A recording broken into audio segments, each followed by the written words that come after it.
All right. Well, welcome back, everybody. I hope you're all doing well and that you've all had a fantastic weekend. I'm hopeful that, we'll be able to get through all of Jane Eyre tonight. So it's been a little bit of time since I've streamed. I haven't been feeling the greatest, but I feel like I'm slowly starting to bounce back a little bit more with each day. So, with that being said, last time we were here, we were reading about Jane Eyre. So, Jane is a girl who was acting as a governess for a man at Thornfield Hall by the name of Mr. Rochester. And what ended up happening is, she started to get some feelings for him, and he started feeling a lot towards her. And eventually, that love blossomed where he proposed to her. And on the day that they were supposed to get married, all of a sudden their wedding was broken up, and it was revealed that Mr. Rochester was actually already married to somebody. So there was a huge blowout, a huge fight. Obviously, Jane's like, yo, I ain't no mistress. I don't think you'll respect me if I'm a mistress to you, even though I love you deeply and you love me so deeply. And Jane's like, I can't stoop that low. I'm sorry. I'm just not doing that. And so she ends up leaving Thornfield Hall, and, it's kind of a big deal for her because she loves Mr. Rochester so much, but at the same time, she cannot condemn herself to being a mistress because he will get bored with her over time. It will not be the same, even though he was, adamantly denying that it wouldn't be like that. He would always love her and all this and that. But she's like, nah, man, you've had other mistresses. You're not going to love me after 2 months' time. So another thing to also mention, there is a huge age gap between the two of them. It's about 20 years. Jane is 18 and Mr. Rochester is like 38. So it's definitely a big age gap between the two. And it's also very controversial, their relationship, because she was a governess to his ward, Adele. And Adele was somebody she was teaching. And it's unheard of to hear, somebody with a lot of money and as part of some form of aristocracy, mixing with the help, as people would put it back in the day. So it's very controversial what Jane feels for Mr. Rochester and what he feels for her based on their stations as well as their ages. So anyway, Jane runs away from Thornfield Hall, and she ends up at a town just outside of Whitecross, and she's destitute. She ends up being a beggar and all these things, and eventually she gets help. So it's a family that has a brother, a figure of a brother, who ends up taking her in, and they, nurse her back to health. And he is a religious guy, and he, ends up finding a place for Jane. And he says, Jane, I'm going to open a girls' school, and you're going to teach, some farm girls, and you're going to give them some semblance of education. So she ends up doing that. And the two of them together, they start having a good rapport, and she's teaching the kids, and she has like a space to herself, so Jane's living her best life. It's not the best situation because she could be doing something more grand, but at the same time, she's like, well, you know what? It's pretty nice what I have, and, it's a good place to start. And yeah, so that's kind of where Jane is right now. And things are just kind of going along. She doesn't know about Mr. Rochester. Mr. Rochester doesn't know about her. And she's just being a school teacher, and she's just, doing her thing and trying to recover from her deep heartbreak. And yeah, so that's kind of where we are. I do think I'm going to finish this tonight. So I'm hoping that, we'll be able to plow through it all. And again, I also want to say thank you to those of you who keep returning to watch me and listen to me. I do greatly appreciate it. It does mean a lot to me to be able to share, works like this with people who may not have access to it. So I do appreciate you guys, continuing to show up and follow and support me and watch me. It does mean a lot to me at the end of the day. But anyway, we shall continue on. So we are at chapter 33.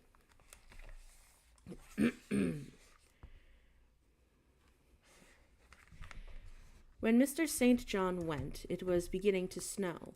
The whirling storm continued all night. The next day a keen wind brought fresh and blinding falls, and by the twilight of the valley It drifted up to being almost impassable. I had closed my shutter and laid a mat on the floor to prevent the snow from blowing in under it, and trimmed my fire.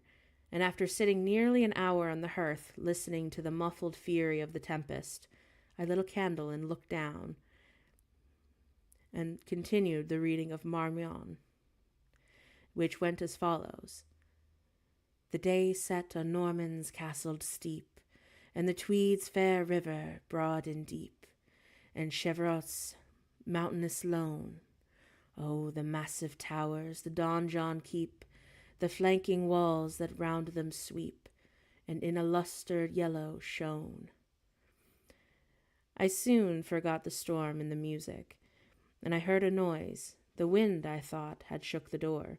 And no, it was St. John Rivers, who, upon lifting the latch, came in and out of the frozen hurricane, the howling darkness, and then stood before me. The cloak that covered his tall figure was all white as a glacier, and I was almost about in a consternation. So I little had expected my guest from the blocked-up vale that night as... "Is there any ill news?" I demanded. "Has anything happened?" "Oh, no, no. How very easily alarmed you are," he answered, and removing his cloak, he hung it up against the door, and towards which he had again coolly pushed the mat which his entrance had deranged. He stamped the snow from his boots. "I shall sully the purity of your floor," he said, "but you must excuse me for once." Then he approached the fire. "I have had hard work to get here, and I assure you," he observed, as he warmed his hands over the flame, "one drift took me up to the waist, and happily the snow was quite soft yet." "But why are you come?" I could not forbear saying. That's a rather inhospitable question for you to put towards a visitor. But since you ask it, I will answer simply, and to have little talk with you. I got tired of my mute books and empty rooms, and besides, since yesterday I have experienced the excitement of a person to whom a tale has been half told, and who is impatient to hear the sequel. He sat down, and I recalled his singular conduct of yesterday, and really I began to fear his wits were touched. If he were insane, however, he was a very cool and collected insanity. I had never seen that handsome-featured face of his look more chiseled like marble than it did just now, and as he set aside his snow-wet hair from his forehead and let the firelight shine free on his pale brow and cheek, it then grieved me to discover the hollow trace of care or sorrow that was now so plainly graved. I waited, expecting that he would say something that I could at least comprehend, but his hand was now at his chin and his finger on his lip. He was thinking, and it struck me that his hand looked wasted like his face had. A perhaps uncalled-for gush of pity came over my heart, and I was moved to say, "I wish Diana or Mary would come and live with you. It is too bad that you should be quite alone, and you are recklessly rash about your own health." "Oh, not at all," he said. "I care for myself when necessary, and I am well now. What do you see amiss in me?" This was said with a careless, abstracted indifference, which showed that my only solicitude was, at least in his opinion, was wholly superfluous. I was silenced. He still slowly moved his finger over his upper lip, and still his eye dwelt dreamily on the glowing grate, and thinking it urgent to say something, I asked him presently if he felt any cold draught from the door. "Oh, no, no," he responded shortly and somewhat testily. "Well," I reflected, "if you won't talk, you may be still, but I'll leave you alone now and return to my book." And so I snuffed the candle and resumed the perusal of Marmion. And he soon stirred. My eye was instantly drawn to his movements, and he only took about a morocco pocketbook, and thence produced a letter, which he then read in silence, and then folded it and put it back, and relapsed again into meditation. It was vain to try to read with such an inscrutable fixture before me, nor could I, and in impatience the consent to be dumb. He might rebuff me if he had liked, but talk I would. Have you heard from Mary and Diana lately? No, not since the letter that I showed you a week ago. Ah, then there has not been any change about your own arrangements. You will not be summoned to leave England sooner than you expected. I fear not, indeed. Such chance is too good to befall me. Baffled so far, I changed my ground, and I bethought myself to talk about the school and my scholars. Well, yes, Mary Gates's mother is better, and Mary came to the school this morning, and I shall have 5 new girls next week before the foundries close. And they should have come today but for the snow. Ah, indeed. You know, Mr. Oliver pays for 2. Ah, does he? And he means to give the whole school a treat at Christmas, you know. Ah, indeed I do know. So, was that your suggestion? No. Well, whose then? It was his daughter's, I believe. It is like her. Oh, she is so good-natured and good-hearted. Ah, yes. Again came the blank of a pause. The clock struck 8, and then it aroused him. He uncrossed his legs and sat erect and turned towards me. Leave your book for a moment and come nearer to the fire, he said, and wandering out of my wonder finding to no end, I complied. About a half an hour ago, he perused, I spoke of my impatience to hear the sequel of a tale, and on reflection, I find the matter will be better managed by my assuming the narrator's part, and converting you into a listener. However, before commencing, it is but fair to warn you that the story will sound somewhat hackneyed in your ears, but that stale details are often regain a degree of freshness, and when they pass through new lips. For the rest, whether trite or novel, it is short. About 20 years ago, a poor curate, never mind his name at this moment, fell in love, and he fell in love with a rich man's daughter. And she also fell in love with him and married him, and that was against the advice of all of her friends, and who consequently disowned her immediately after the wedding. Before 2 years passed, the rash pair were both dead, and then they were laid quietly side by side under one slab. And yes, I have seen their grave, and formed part of the pavement of a huge churchyard surrounding the grim, soot-black old cathedral of an old, overgrown manufacturing town somewhere in Shire. And of course, those folks who died, they ended up leaving a daughter, and which at its very birth Charity received into her lap. Cold as if that of the snowdrift, I almost stuck into the night. And Charity was then carried to the friendless thing to the house of its rich maternal relations. It was reared by an aunt-in-law, called by some, and come to many names now that I think of, as Mrs. Reed of Gateshead. Ah, you start, I see. Did you hear a noise? I dare say that it is only a rat scrambling along the rafters of the adjoining schoolroom. It was a barn before I had it repaired, you know. And of course, barns are generally haunted by rats. So, to proceed, Mrs. Reed kept the orphan 10 years. Whether it was happy or not with her, I cannot say, and never having been told, but at the end of that time, that she now transferred it to a place that you know of, being no other than the Lowood School, where you so long resided yourself. It seems her career there was very honorable, and from a pupil she became a teacher, like yourself. And really, it does strike me that there is a parallel of points in her story and yours.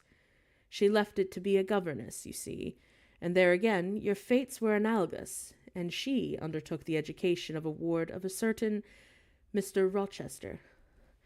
Oh, Mr. Rivers, I interrupted. Yes, I can guess your feelings, he said, but restrain them for a while, as I have nearly finished. Please, hear me to the end. Of Mr. Rochester's character I know nothing, but the one fact that he professed to offer honorable marriage to this young girl, and that at the very altar that she was discovered, and he had a wife yet alive, though a lunatic. What his subsequent conduct and proposals were in the matter of pure conjecture, but when an event transpired which rendered inquiry after the governess necessary, it was discovered that she had fled, and no one could tell when, where, or how. And of course she had left Thornfield Hall in the night. and every research after her course had been in vain, and the country had been scoured far and wide, and no vestige of information could be gathered respecting her. Yet that she should be found is become a matter of serious urgency. Advertisements had been put in all of the papers, and I myself have received a letter from one Mr. Briggs, a solicitor. He was communicating the details that I have just imparted. Is it not an odd tale? Yes, but just tell me this, said I, and you know so much, and surely you can tell me. What of Mr. Rochester? How and where is he, and what is he doing? Is he well? I am ignorant of all concerning Mr. Rochester.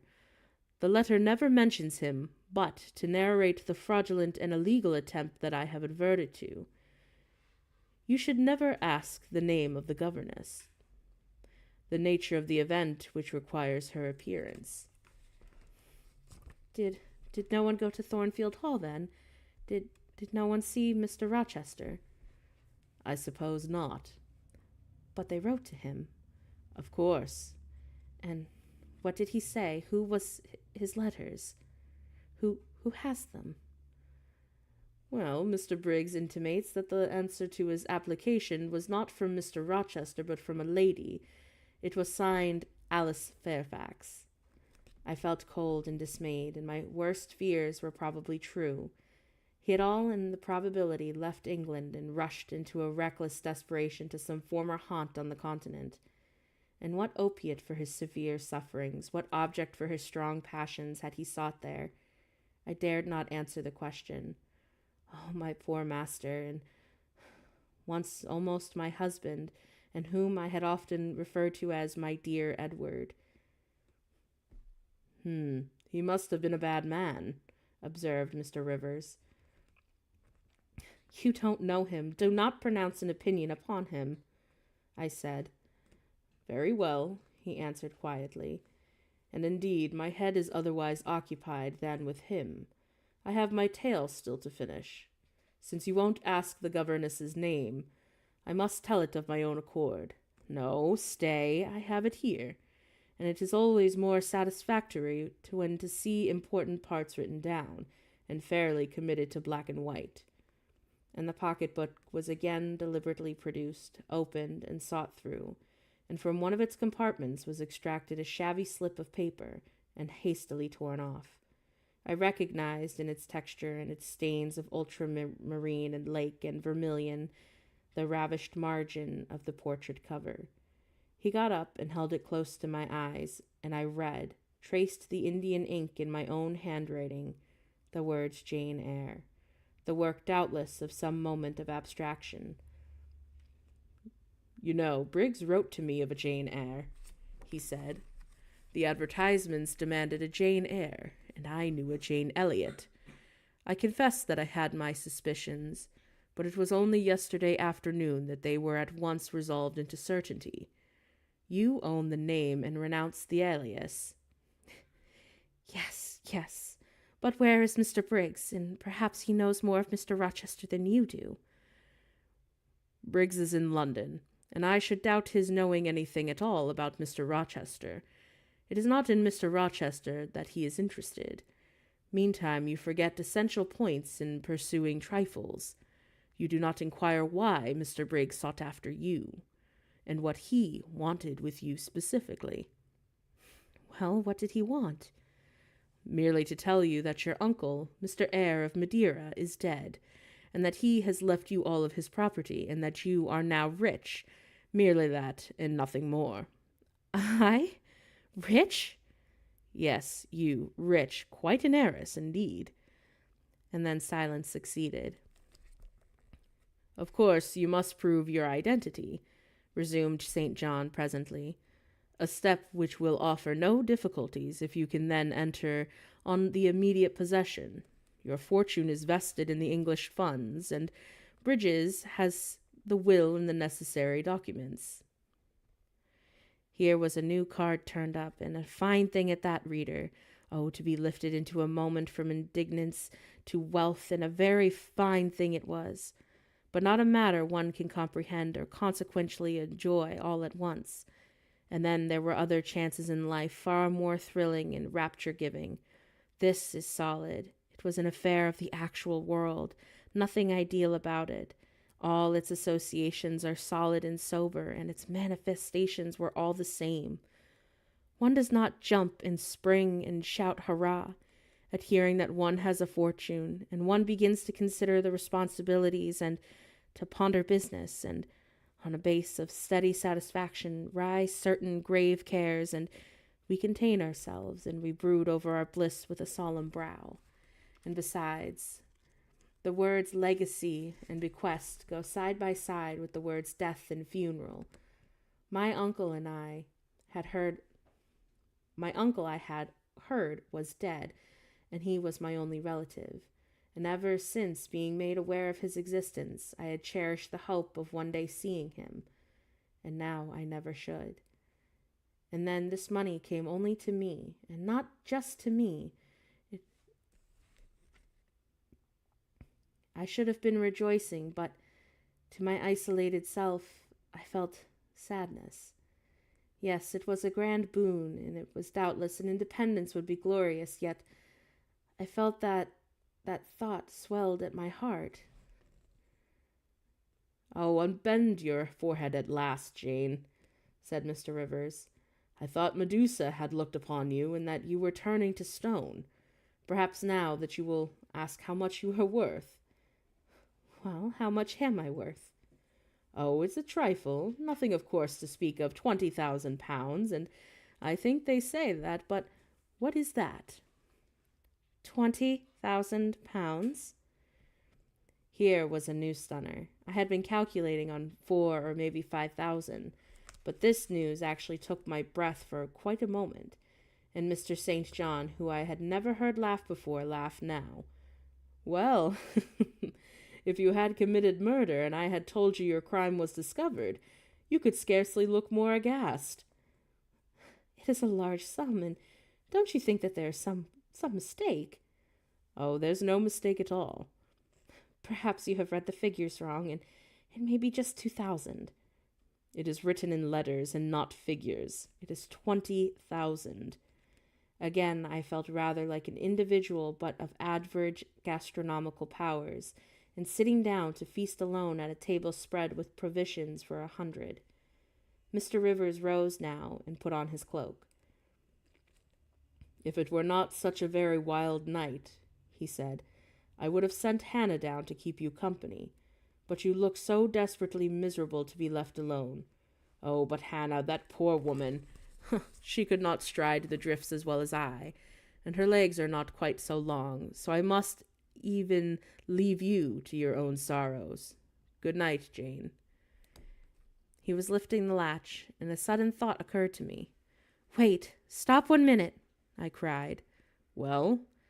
It puzzles me to know why Mr. Briggs wrote to you about me, and how you and he knew, and that, or you could fancy that you, living in such of an out-of-the-way place, had the power to aid in my discovery." "Oh, but that is why I am a clergyman," he said, "and the clergy are often appealed to about the odd matters." And again the latch rattled. "No, that does not satisfy me," I exclaimed, and indeed there was something in the hasty and unexplanatory reply which, instead of allaying and piquing my curiosity more than ever. "It is a very strange piece of business." "Yes, and I must know more about it, please." "Oh, another time." "No, tonight, I beg." And then he turned from the door, and I placed myself between it and him, and he looked rather embarrassed. "You certainly shall not go until you have told me all," I said. "I would rather just not now." "You shall, and you must."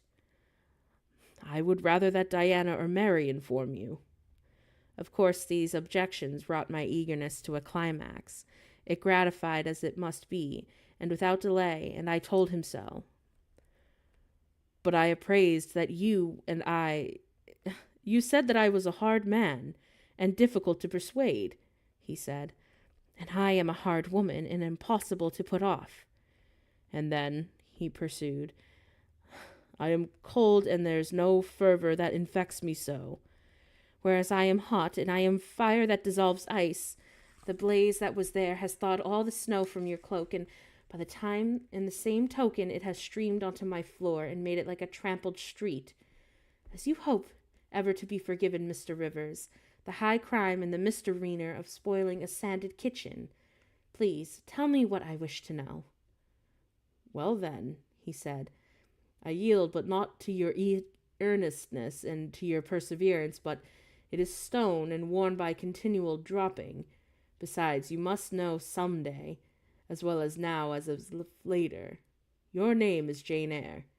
Of course, and that was settled before. You are not perhaps aware that I am your namesake, that I was christened St. John Eyre Rivers? No, indeed. I remember now seeing the letter E, and comprised in your initials and written in your books that you have at different times lent me, but I never asked you for what the name it stood. But what then? Surely... I stopped, and I could not trust myself to entertain, much less to express, the thought that rushed upon me, that embodied itself, that in a second stood out like a strong and solid probability. Circumstances knit themselves and fitted themselves, and shot to order. The chain that had been lying hitherto to a formless lump of links was drawn out straight. Every ring was perfect, the connection complete. I knew by instinct the matter stood before St. John, and that it had another word. But I cannot expect the reader to have the same intuitive perception, so I must repeat his explanation. You see, my mother's name was Eyre, and she had 2 brothers, one a clergyman who married Miss Jane Reed of Gateshead, and the other John Eyre, Esquire, merchant, late of Funchal, Madeira, and Mr. Briggs, being Mr. Eyre's solicitor, wrote us last August to inform us of our uncle's death, and to say that he left his property to his brother, the clergyman's orphan daughter. And of course he overlooked us, and in consequence of a quarrel, had never forgiven between him and his father. He wrote again a few weeks since, to intimate that the heiress was lost, and asking that if we knew anything of her. A name had been casually written on a slip of paper that enabled me to find her out, and of course you know the rest. Again he was going, but I set my back against the door. Do let me speak, I said. Let me have one moment to draw breath and reflect. I paused, and he stood before me, hat in hand, and looking composed enough. I resumed. Your mother was my father's sister. Yes. My aunt, consequently. He bowed. My Uncle John was your Uncle John, and you, Diana, and Mary are his late sister's children, and as I am his brother's child. Undeniably. Then you 3 are my cousins. Half of our blood on each side flows from the same source. Yes, indeed, we are cousins, yes. I surveyed him, and it seemed that I had found a brother, one whom I could be proud of, one that I could love, and 2 sisters whose qualities were such that when I knew them as but mere strangers, that they had inspired me with genuine affection and admiration. The 2 girls on whom, kneeling on that wet ground and looking through the low latticed window of Moore House kitchen, I had gazed with no better a mixture of interest and despair, and were my near kinswoman. The young and the stately gentleman who had found me almost dying at his threshold was my blood relation. Oh, such a glorious discovery for a lonely wretch like me. This was wealth indeed, and wealth to the heart, a mine of pure, genial affections.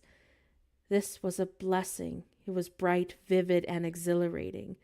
Not like the ponderous gift of gold, and rich and welcome enough in its own way, but sobering from its weight. Oh, I now clapped my hands, and in sudden joy my pulse bounded and my veins thrilled. Oh, I am glad. Oh, I am so glad, I exclaimed, and St. John smiled. Did I not say that you neglected the essential points to pursue your trifles? He asked. You were serious when I told you that you had gotten a fortune, and now, for a matter of no moment, you are excited. What can you mean?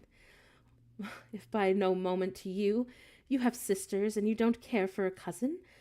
But I had nobody, and now I have 3 relations, or 2, if you don't choose to be counted, but, oh, born into my world with a full-grown...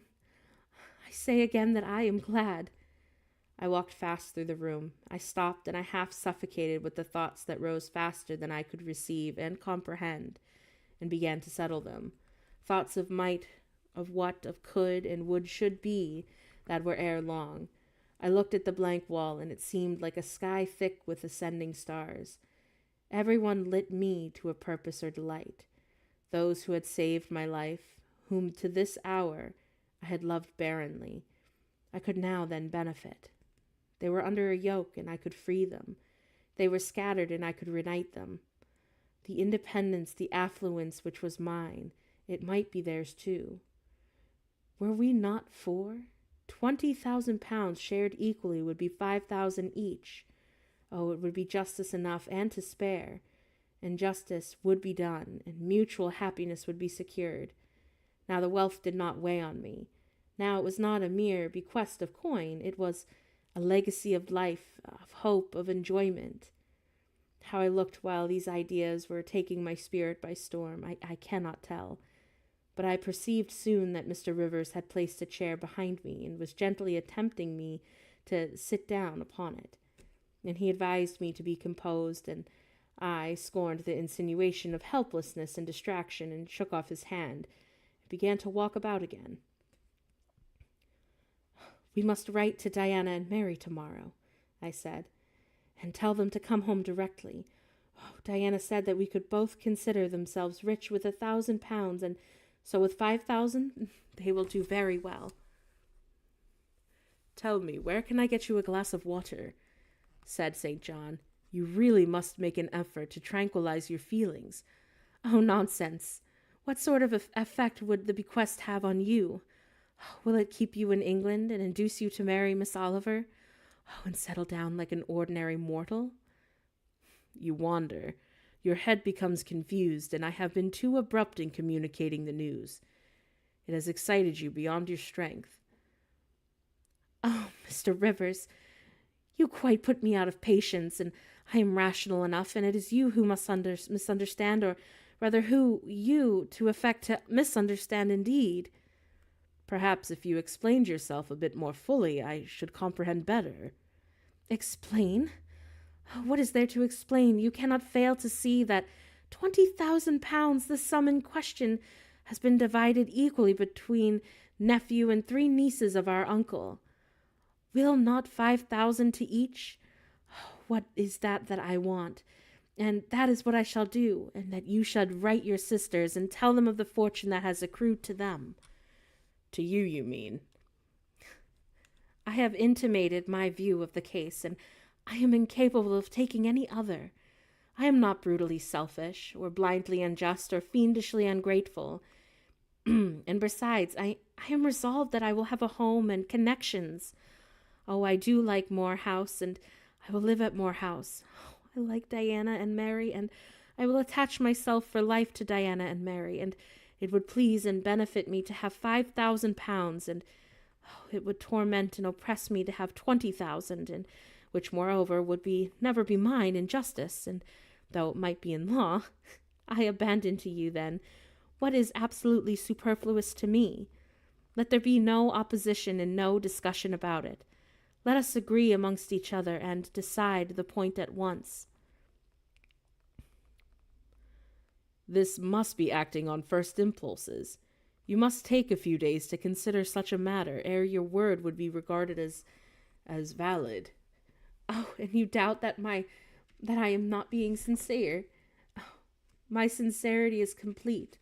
I am easy, you see the justice of the case, please." "I do see a certain justice, but it is contrary to all custom. Besides, the entire fortune is your right, and my uncle gained it by his own efforts, and he was free to leave it to whom he would, and he left it to you.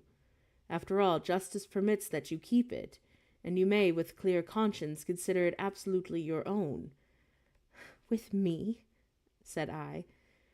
It is fully as much a matter of feeling as if of conscience. I must indulge my feelings, and so seldom have I had the opportunity of doing so. Were you to argue, object, and annoy me for a year, I would not forego the delicious pleasure of which I have caught a glimpse of, that of repaying in part of a mighty obligation and winning to myself lifelong friends. You think so now, rejoined St. John, because you do not know what it is to possess, nor consequently to enjoy wealth. You cannot form a notion of the importance that 20,000 pounds would give to you, and of the place that would enable you to take in society, and of the prospects that it would open to you. You cannot. And you, I interrupted, cannot imagine at all the craving that I have for fraternal and sisterly love. I have never had a home, I have never had brothers or sisters, and I must and I will have them now. You are not reluctant to admit me and own me, are you? Jane, I will be your brother, and my sisters will be your sisters, and without stipulating for the sacrifice of your just rights. Brother? Yes, at the distance of 1,000 leagues, and sisters? Yes, slaving amongst strangers, and I, wealthy, gorged with gold that I never earned and do not merit. You, penniless, and famous equality and fraternization, close union, intimate attachment. But, Jane, your aspirations after family ties and domestic happiness may be realized otherwise than by the means that you contemplate. You may marry. Nonsense again. Marry? I don't want to marry, and I never will marry. That is saying too much, and it was such hazardous affirmations are a proof of the excitement under which you labor. It is not saying too much, and I know what I feel, and how averse are my inclinations to the bare thought of marriage. No one would take me for love, and I will not be regarded in the light of a mere money speculation. And I do not want a stranger, unsympathizing, alien, and different from me. I want my kindred, those with whom that I have a full and fellow feeling. Say again that you will be my brother. When you uttered the words that I was satisfied and happy, repeat them if you can. Repeat them sincerely. I think I can, and I know that I have always loved my own sisters, and I know on what affection is for them, and that is grounded, and respect for their worth and admiration of their talents. You have too principle and of a mind. Your tastes and habits resemble Diana's and Mary's. Your presence is always agreeable to me, and in your conversation I have already for some time found a salutary solace. I feel that I can easily and naturally make room in my heart for you, as my third and youngest sister. Oh, thank you. That contents me for tonight, and now you had better go, for if you stay longer you will perhaps irritate me afresh by some mistrustful scruple. And the school, Miss Eyre, it must now be shut up, and I suppose... No, I will retain my post as mistress until you get a new substitute. And at that he smiled approbation, and we shook hands, and he took his leave. And that I need not narrate in detail the further struggles that I had, and the arguments that I used to get matters regarding the legacy settled as I wished. My task was a very hard one, but as I was absolutely resolved, as my cousins saw at length, and that my mind was really and immutably fixed on making a just division of the property, as they must in their own hearts have felt the equity of intention, and must besides have been innately conscious that in my place they would have done precisely what I wished to do. And they yielded at length so far to consent to put the affair to arbitration. The judges chosen were Mr. Oliver and an able lawyer, and both coincided in my opinion, and I carried my point. The instruments of transfer were drawn out, and St. John, Diana, Mary, and I each became possessed of a competency.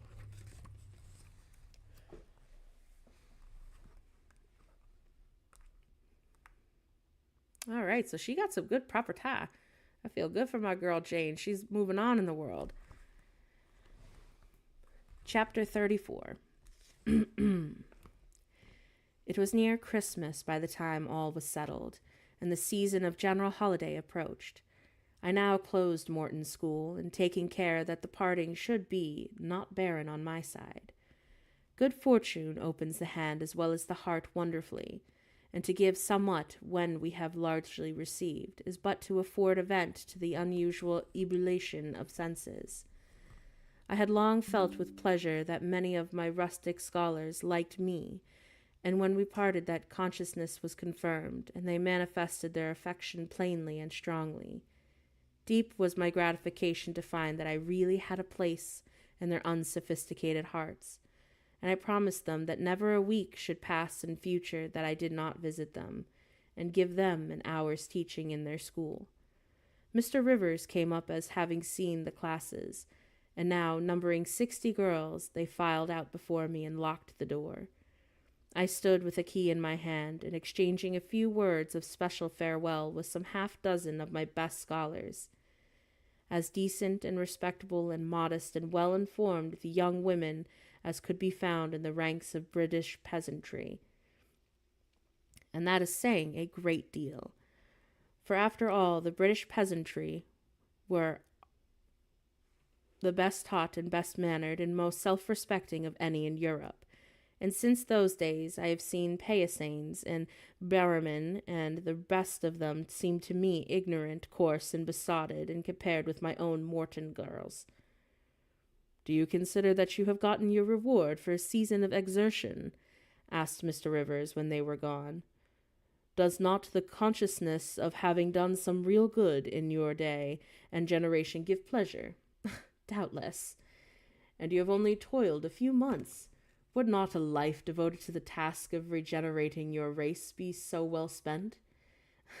"Yes," I said, "but I could not go on for so ever. I want to enjoy my own faculties as well as to cultivate those of other people. I must enjoy them now, and I don't recall either my mind or body to the school. I am out of it and disposed for the full holiday." He looked grave. "Well, what now? What sudden eagerness is this to you to evince? What are you going to do?" "Well, to be active, and as active as I can. And first I must beg you to set Hannah at liberty, and get someone else to wait on you." "Do you want her?" "Yes, to go with me to Moor House, and Diana and Mary will be home in a week, and I want to have everything in order against their arrival." "Ah, I do understand. And I thought that you were flying off for some excursion. It is better so, and Hannah shall go with you." "Please tell her to be ready by tomorrow, then, and here is the schoolroom key. I will give you the key of my cottage in the morning." He took it. "You give it up very gleefully," he said.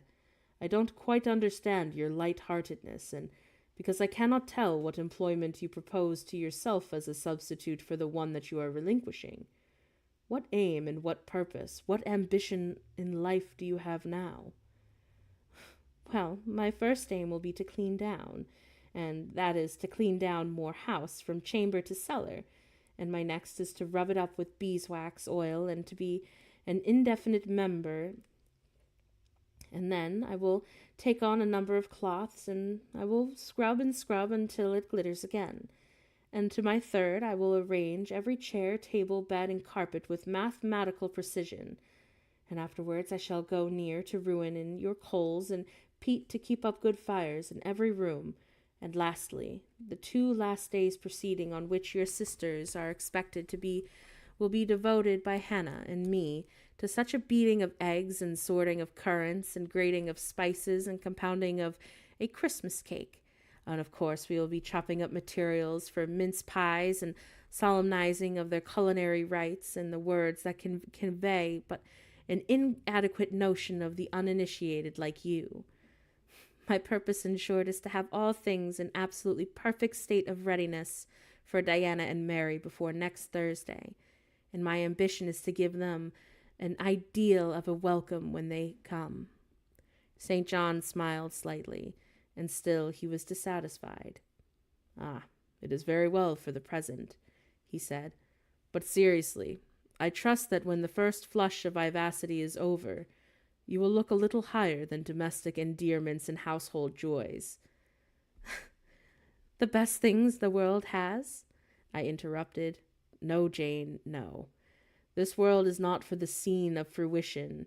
Do not attempt to make it so, and nor of the rest. But do not turn slothful. I mean, on the contrary, to be busy. Jane, I excuse you for the present, but 2 months' grace I allow you for the full enjoyment of your new position, and for the pleasing of yourself with this late-found charm of relationship. But then I hope you will begin to look beyond more House and Morton, and sisterly society, and the selfish calm and the sensual comfort of civilized affluence. I hope your energies will be then once more troubled, and with your inner strength. I looked at him with surprise. St. John, I said, I think you are almost wicked to talk so. I am so disposed to be as content as a queen, and you try to stir me up into restlessness? Oh, to what end? To the end of turning the profit that the talents which God has committed to your keeping, and of which he will surely one day demand a strict account. Jane, I shall watch you closely and anxiously, and I warn you that, and if you try to restrain the disproportionate fervor in which you throw yourself into the commonplace of home pleasures, don't cling so tenaciously to the ties of the flesh. Save your constancy and ardor for an adequate cause, and forbear to waste them on the trite transient objects. Do you hear, Jane? Yes, just as if you were speaking Greek. I feel that I have been adequate cause to be happy, and I will be happy. Goodbye.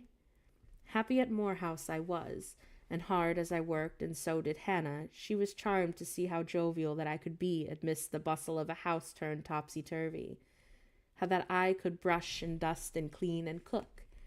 And really, after a day or two of confusion and worse confounded, it was delightful by degrees to invoke order from the chaos ourselves had made. I had previously taken a journey, and that was to purchase some new furniture, and my cousins having given me the carte blanche to effect what alterations I pleased, and a sum having been set aside for that purpose. The ordinary sitting-room and the bedrooms I left much as they were, for I knew Diana and Mary would derive more pleasure from seeing again the whole old homey tables and chairs and beds than from the speckle of the smartest innovations. Still, some novelty was necessary, and to give the return to the piquancy from which I wished it to be invested.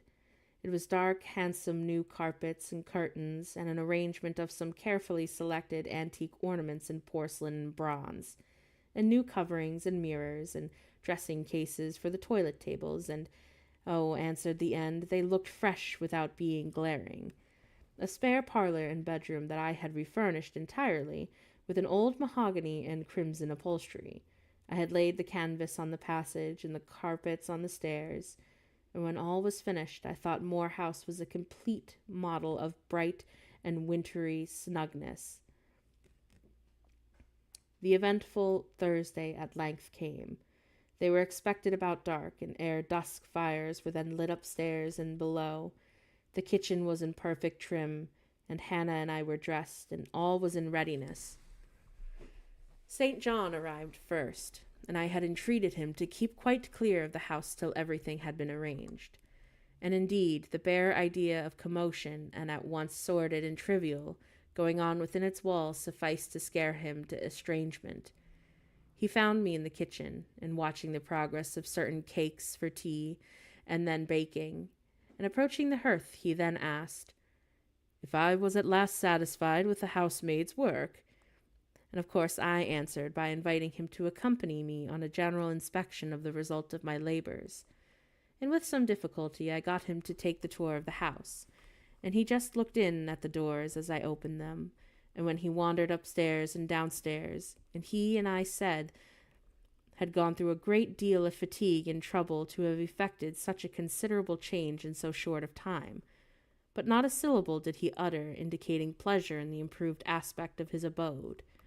This silence dampened me, and I thought perhaps the alterations had disturbed some old associations he valued, and I inquired whether this was the case, and in no doubt crestfallen was the tone I had.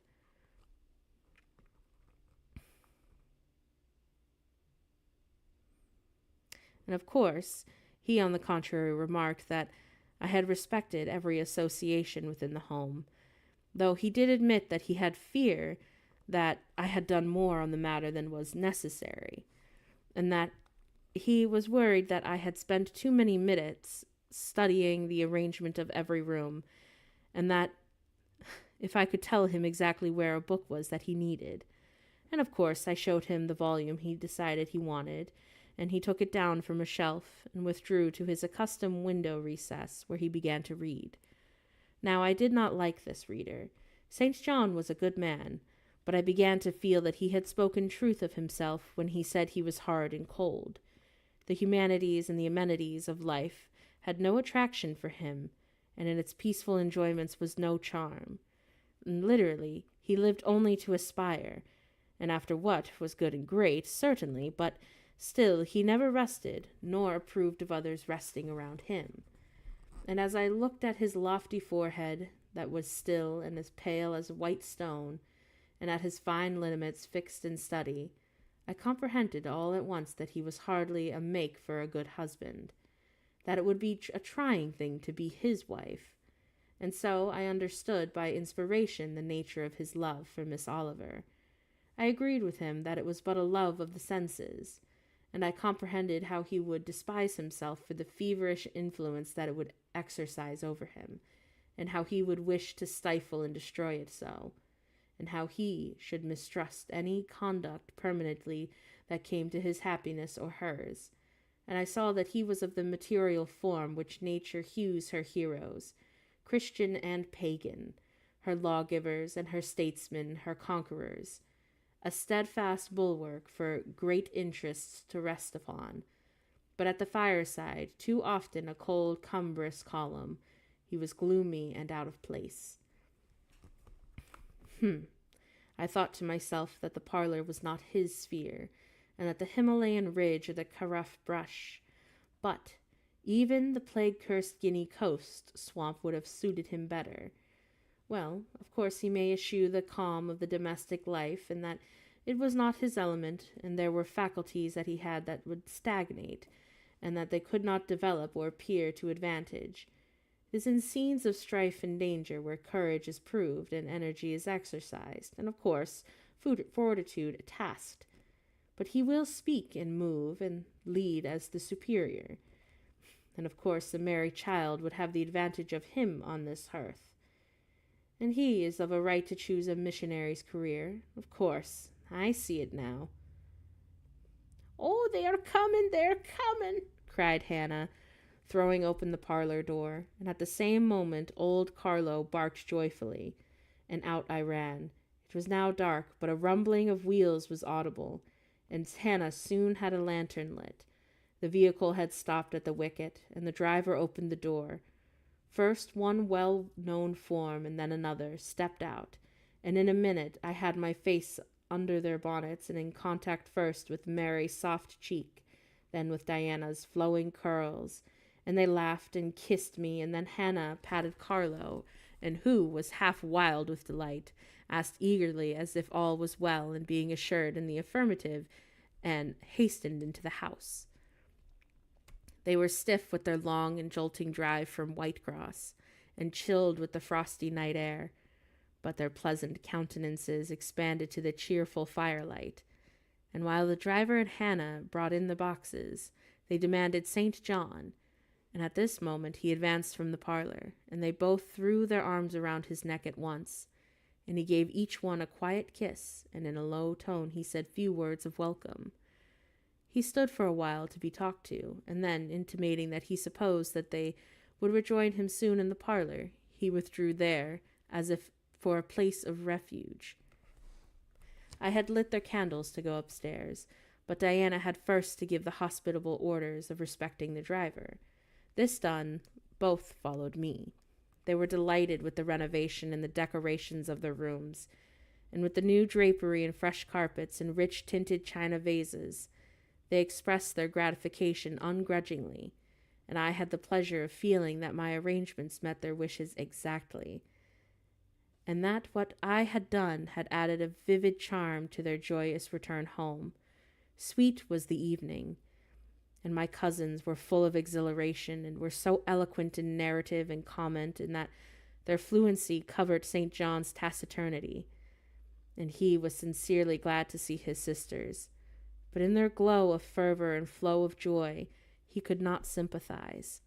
The event of the day, that is, the return of Diana and Mary, had pleased him, but the accompaniments of that event, the glad tumult, the garrulous glee of reception had irked him, and I saw that he wished the calmer morrow would come.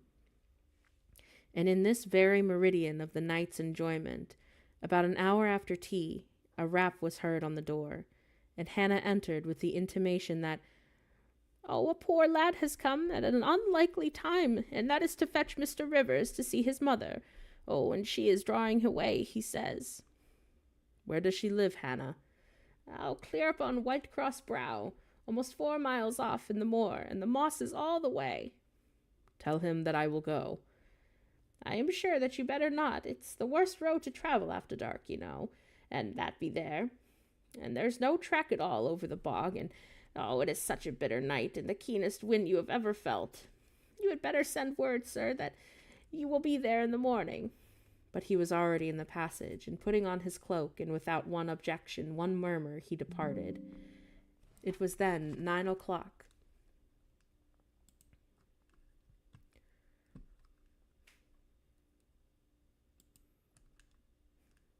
Well, 1 second. Apparently my battery is dying. So I will be right